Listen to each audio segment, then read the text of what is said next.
Happy Lord's Day! Araw ng Panginoon po ngayon. Nandito tayo sa tahanan ni Nanay Tali upang magbasa tayo ng Biblia at magdasal para sa Kanya. Po yung apo niya, maganda. Ito naman po si Nanay Tali. Yan.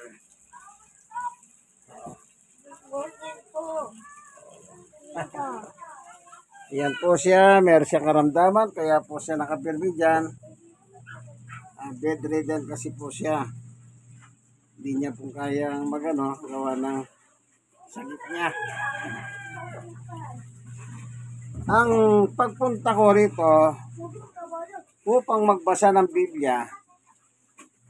Amen. Mag-video po tayo at ipagdadasal natin ang kanyang pamilya. Yan. Pero bago tayo papalawat sa Biblia, tayo muna po ay panandaliang dudulog sa biyaya ng Diyos. Sapagkat salita ng Diyos, kailangan tulungan tayo niya.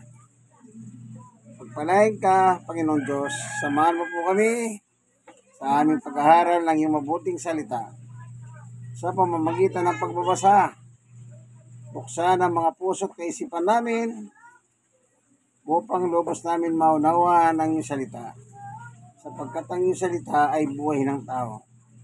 Salamat po sa ngalan ni Jesus. Amen. Ang sabi po sa kasulatan, ang sabi ng ating Panginoong Jesus. Jesus. Oo, si Jesus. Nung araw nangangaral po siya, isa sa mga binanggit niya ay ang tungkol sa buhay. Sabi niya po rito sa 1:63, ang Espiritu ang nagbibigay buhay. Hindi ito magagawa ng laman. Ang mga salitang sinabi ko sa inyo ay Espiritu at ito ang nagbibigay buhay. Ang salita po na ng Panginoong Yesus, life giver. Sino ba ang hindi nangangailangan ng life giver? Lahat po tayo nangangailangan. Kasi po, ang sabi ni Jesus, ipangaral. O, tingnan niyo po ha. Ipangaral ang salita ng Diyos sa lahat ng tao. Basahin po natin dito.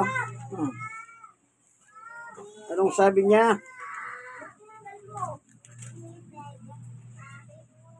Ang nakalagay po, ito. Mateo 24:14. Ipangaral sa buong sanlibutan ang magandang balita o salita ng Diyos. Ito'y tungkol sa kaharian ng Diyos upang magsilbing patotoo sa lahat ng mga bansa sa kadarating ang wakas.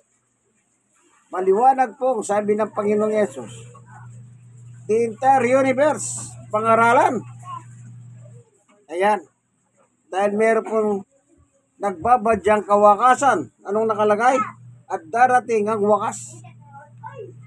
Yung mga nangyayari pong kalamidad ngayon sa ating bansa, sa ating mundo, yan ay mga sinyales. Lindol, bagyo, mga tsunami sa dagat, mga landslide, pagputok ng mga bulkan, lahat po yan nakatala na po sa Biblia at nakahula. Kaya po hindi talaga mapipigilan yan. Kaya nangyayari ngayon ay itong bating bansang Pilipinas, sunod-sunod po kalamidad. At ang nakakatakot pa rito, ang sabi ng Pag-asa, itong buwan ng Disyembre, meron pang 3. Sipin nyo, huling buwan na lang ng taon, meron pang namumurot 3. Sa ngayon nga, meron eh. Kanya lang, hindi lang siguro masyadong malakas, pero nagpaparandam na. Kaya ang sabi niya, darating ang wakas. Magwawakas ang lahat ng bagay, kaibigan. Ito pa. Tignan pa natin dito sa San Marcos. Oh. Chapter 16. At sinabi ni Jesus sa kanila, sa verse 15, umayo kayo sa buong mundo. Ipangaral ang salita ng Diyos sa lahat ng tao. O maliwanag po, ipangaral sa lahat ng mundo, sa tao. Oh. Bakit kailangan pangaralan ng tao? Kasi po may wakas. May wakas. Pero pag nakapaginig ka ng pangangaral, ganito naman ang nakalagay. Sa 28 ng Mateo, anong sabi ng ating Panginoong Yesus? Ganito naman po ang nakalagay. Verse 20, turuan ninyo silang sumunod sa lahat ng iniutos ko sa inyo. Mateo 28, verse 20. Turuan ninyo silang sumunod sa lahat ng iniutos ko sa inyo. Sabi ni Jesus, tandaan ninyo, ako'y laging kasama ninyo hanggang sa katapusan ng panahon. Itong maganda rito po, kaya sabi ni Jesus, di buong mundo, pangaralan ng tao. Kasi may mangyayaring wakas. So kapag pinangangaral po at may sumasampalataya sa Kanya, lalo na po ngayon sa ating panahon, high-tech na po sa social media, kahit hindi ka magpunta ng Amerika, pwede kang marinig ng Amerika. Sa ibang bansa, pwede ka rin marinig sa pamagitan ng internet. Minsan na nag-Bible study ako online. Nasa Italy. Yung kausap ko. Yung isa naman nasa Nueva Ecija. Pero nandito ako. Wala na pong imposible ngayon. Halos lahat ng bansa pwede mong puntahan sa pamagitan ng social media. Kaya sabi ng Panginoong Yesus, kapag ikaw ay sumampalataya sa Kanya, tinuruan, sumunod, ang sabi niya, sasamahan kita, sabi niya. Ito po, tandaan ninyo, ako'y laging kasama ninyo hanggang katapusan ng panahon. Kaya hindi ka matatakot, kaibigan, kung kasama mo si Jesus sa buhay mo dito sa mundo. Dahil may wakas po, maging ang buhay natin magwawakas po. Sa ayaw natin siya gusto mamamatay tayo. Meron ba taong hindi mamamatay? Meron. Pag dumating na si Jesus, andan na sila. Pero pag hindi pa dumarating si Jesus, namamatay po ang tao. Ganito nakalagay. Ang sabi po sa 1:11, sabi ng Panginoong Yesus nang nangangaral siya sa 11:26. Ito nakalagay. Ito po yung panahon na pumunta si Jesus kina Maria, Marta, na yung kanilang kapatid ay namatay. Ito po ang eksena sa panahon na yon. Dito sa 11 ng 1:11, 25, sabi ni Jesus, sinabi sa kanya ni Jesus, ako muling pagkabuhay at ang buhay. At sino man sumasampalataya sa akin, kahit mamatay, ay muling mabubuhay. 26. Sino mang nabubuhay at sumasampalataya sa akin, hindi na mamamatay kailanman. Naniniwala ka ba sa sinabi ko? Yung sinabi niyang hindi na mamamatay, pag dumating si Jesus dito, yung datnan niyang mga tao, yun ang sinasabi niya. Hindi na sila makakaranas ng burol-burol ng libing. Pero kung sakali wala pa si Jesus at isa ka na mananampalataya, kasi sabi niya pangarap sa lahat yung tatanggap kay Jesus, kahit mamatay sila, ang sabi niya ay muling mabubuhay. At kung isa ka na sumasampalataya at dumating si Jesus, hindi ka na mamamatay, kaibigan, gaya ng binuburol. Wala na pong ganun. Kaya tayo pong mga tao kailangan turuan para malaman natin ang ating future. Ang pagtuturo po ng Biblia ay paghahanda sa ating kinabukasan sa susunod na buhay. Yung buhay po dito sa ibabaw ng lupa, kaibigan, pansamantala lamang. Para lang tayong mga turista rito, naglalakbay tayo rito. Hindi ito ang totoong lugar natin. Dalawa lang po magiging final destination ng tao. langit at impyerno. Sino yung pupunta sa langit? Natural. Yung sumunod po kay Jesus.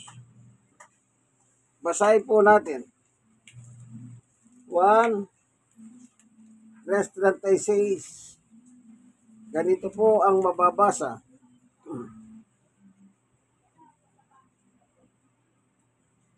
Ang sumasampalataya kay Jesus may buhay na walang hanggan. Ngunit ang hindi sumusunod kay Jesus ay di magkakaroon ng buhay sa halip manatili sa kanya ang puot ng Diyos.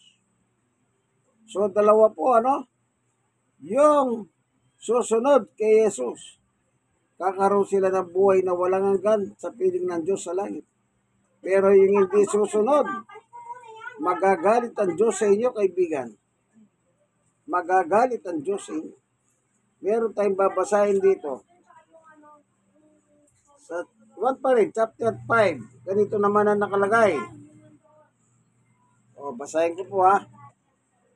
Ang sabi niya ay ganito.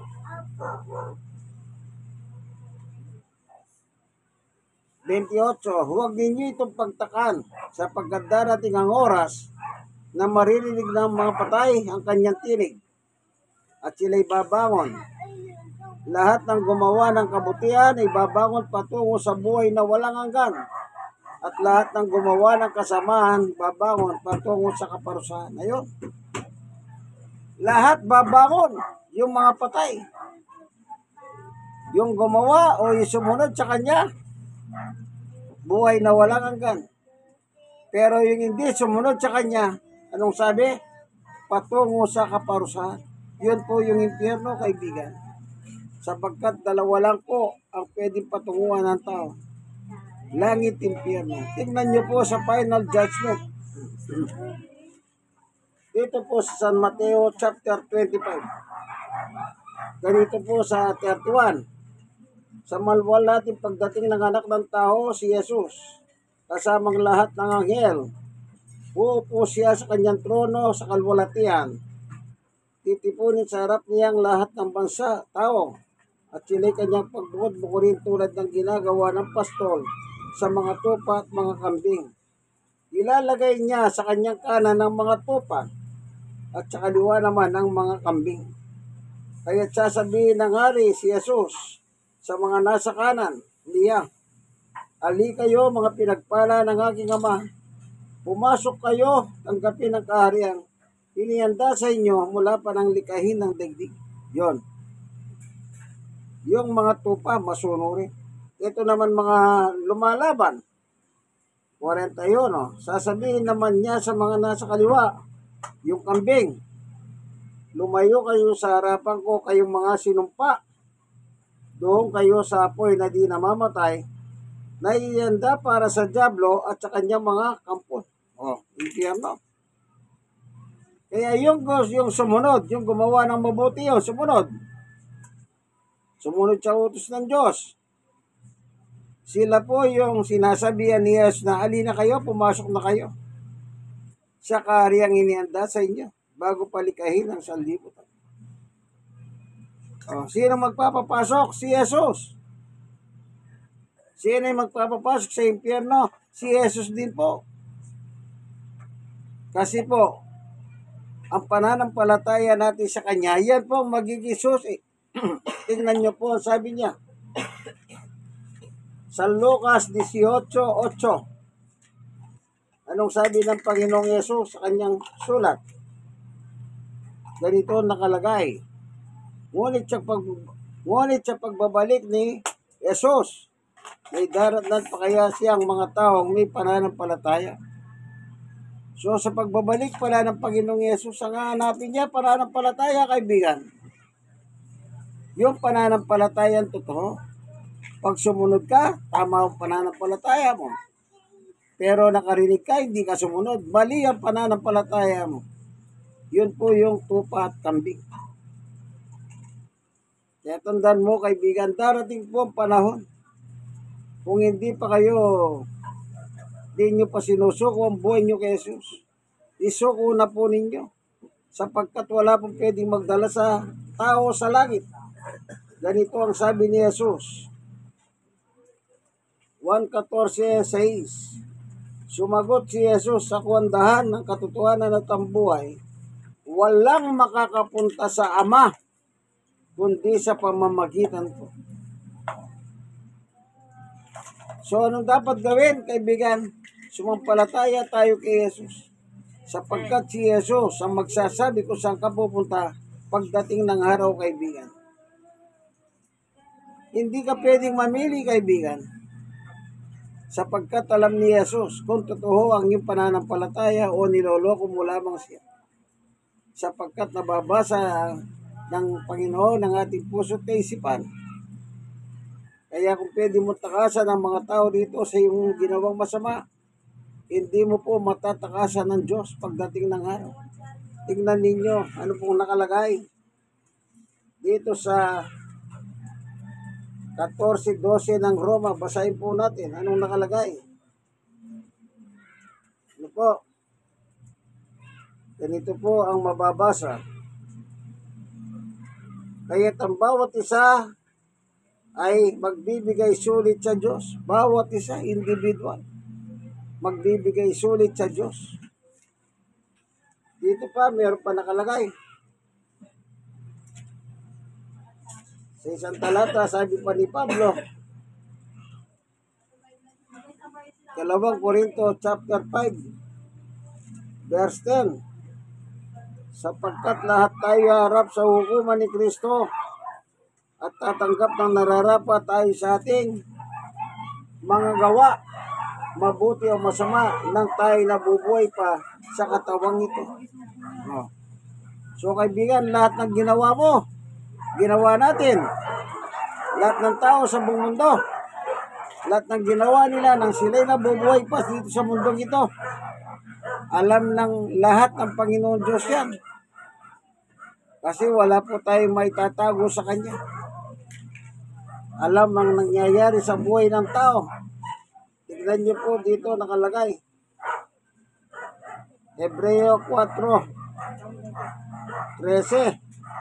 Walang nilalang na makapagtatago sa Diyos. Ang lahat ay yayag at lantad sa Kanyang paningin, at sa Kanya tayo magbibigay sulit ng ating mga sarili. Kita niyo po, wala pong may tatago ang tao. Gumawa ka mang ng masama sa dilim, kita ka ng Diyos. Kung nakagawa ka man, sinasabi nila perfect crime, dito lang sa lupa yun. Pero sa langit, hindi po perfect yun. Alam ng Diyos yan. Wala po tayo may tatago, kaibigan. Wala pong pinipili ang Diyos. Mayaman ka, mahirap. Ano man ang kulay mo, ano man ang itsura mo, ano man ang kalagayan mo sa ibabaw ng lupa na nabubuhay tayo, walang pakialam ang Diyos diyan. Ang pinakikialaman lamang, meron ka bang pananampalataya sa Kanya? Kasi yun po magiging basihan ng Diyos sa tao. Sabi niya, babalik si Jesus. Ang tanong, may madot ng kaya siyang may pananampalataya sa Kanya? Kaibigan, kung hindi ka pa sumasampalataya sa Panginoong Yesus, panahon na po, isukod niyo po ang buhay ninyo sa Kanya. Kasi po, kagaya ng binasa natin, wala pong makapagdadala sa tao sa langit. Kahit may reliyon ka, hindi po basihan ang reliyon mo, kaibigan. Huwag mong ipagmalaki ang reliyon mo. Malaki man yan, maliit yan. Walang yan, walang basihan yan. O kung ang basihan lang reliyon, di sana lahat ng tao may reliyon. Oh, lahat ng tao may reliyon. Kung reliyon lang pagbasihan, bakit ang daming reliyon? Ang gawa ng kanilang mga miyembro ay pawang masasama. Di sana nagpakabuti sila. Oh, nagsisimba pa sila, pinakikita sa telebisyon. Nagsisimba, pero anong gawa nila? Kurap sila. Kurap. Ibig sabihin, kinukuha yung pera ng taong bayan sa pamamagitan ng mga project dito, project doon. Kurap dito, kurap doon. Lahat ng yan, kahit maglihim po sila, kahit i-deny nila, wala akong kinalaman dyan. Ay, wala, kita ka ng Diyos eh. Ang Diyos po ang hatol pagdating ng araw. Kaya tandaan nyo, kung hindi nyo pa sinusuko ang buhay mo, kaibigan kay Jesus, panahon na po, isuko nyo na. Naghihintay po si Jesus. Kausapin nyo po, manalangin kayo sa gabi, kausapin nyo si Jesus. Napagharihan kayo, tanggapin ninyo siya bilang inyong Panginoon at tagapagligtas. Salamat po, Panginoon Diyos, sa iyong pagtuturo sa amin. Ang amin na pag-aralan ay mangyayari sa aming hinaharap. Salamat po, mayroong kasalita na nagbibigay sa amin ng babala. Kaya kung sino man po ang taong mapahamak, yun po ay kasalanan na nila. Sapagkat ang babala mo noon pa hanggang ngayon, nakalagay na po, Panginoong Diyos. Hallelujah. Salamat po sa ngalan ng Panginoong Yesus. Amen. Kayong nanonood ng video ito, sana meron po kayong napulot, may natutunan kayo. I-like nyo po, i-share ninyo sa iba. Malay ninyo, pag na-share nyo sa kanila, magindahan ng kaligtasan sa kanila. God bless us all po. Inyong kaibigan kay Jesus, Brother Manny Bautista. Minsan pa, nandito po tayo sa Barangay 104. Sony, District 1, Tondo, Manila, sa tahanan ni Nanay Tali. Ayan, Santos Aguinaldo, ang pangalan niya. Ayan.